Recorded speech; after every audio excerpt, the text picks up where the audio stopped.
News Only 24. News Only 24. বইমেলায় প্রতি বছর অসংখ্য বই প্রকাশ হয়, এবারও তার ব্যতিক্রম নয়। প্রবীণ ও নবীন লেখকদের বহু বই এই বছর প্রকাশ হয়েছে।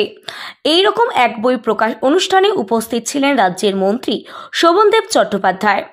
আজকের এই ডিজিটাল যুগে বইয়ের গুরুত্ব সম্পর্কে নিউজ অনলি 24-কে জানালেন অনেক কথাই। যত বই প্রকাশ হবে, সে ছোটরা লিখুক, বড়রা লিখুক, যারা ম্যাচিওর লোক লিখুক, সকলের বই এই সমাজ থেকে বেরিয়ে আসা বিভিন্ন তার অভিব্যক্তি তার মধ্যে প্রকাশ পায়। এটা আমাদেরকে এনরিচ করে, প্রতিদিন এনরিচ করে। একটা বইয়ের পর আরেকটা বই পড়লে আরো একটু কিছু জানা যায়, তারপর আরেকটা বই পড়লে আরো কিছু জানা যায়।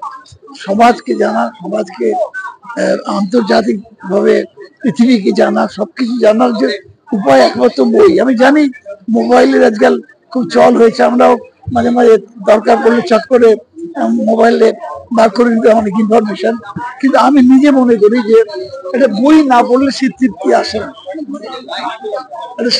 ঘটনা মোবাইলে থেকে ডাউনলোড করে নিলাম, নিয়ে একটা নিয়ে নিলাম, তাতে ওই সংক্ষিপ্তটুকুই বোঝা যায়। বইয়ের প্রথম থেকে শেষ না পড়লে বইটার নির্যাসটা পাওয়া যায়নি।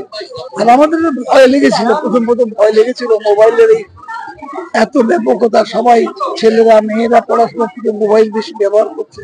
কিন্তু বইমেলা এলে সেটা কিন্তু ভুলটা ভেঙে যায় আমাদের, যে এই বইমেলাটা শুধু কিন্তু সেন্ট্রালি হচ্ছে, সরি সারা রাজ্য জুড়ে হচ্ছে, প্রত্যেক জায়গায় বইমেলা হচ্ছে, প্রত্যেক জায়গাতে কিন্তু মানুষ আসছে।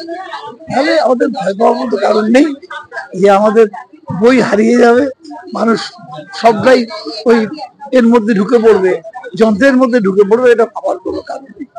আবেগ আছে মানুষের মধ্যে, সেই আবেগটা তাকে ঠিক টেনে নিয়ে যাবে বইয়ের দিকে। সেটা হয় যুগের প্রয়োজনে, এটা আমি বলছি না যে কম্পিউটার বলো, ল্যাপটপ বলো, এগুলো প্রয়োজন নেই বলছি না। আজকে আধুনিক যুগের সঙ্গে তাল মানিয়ে চলতে গেলে এগুলো প্রয়োজন আছে, কিন্তু আমরা যেন এইটাকে আমাদের জগৎ না ভেবে ফেলি। এখন তো এআই আসছে, আবার এটা আমাদের কোথায় নিয়ে যাবে আমরা জানি না, কিন্তু তবুও বলবো আমি বইয়ের প্রয়োজন থাকে। বই কেবল সাজিয়ে রাখার জিনিস নয়, বই পড়ে লোক আমি জানি।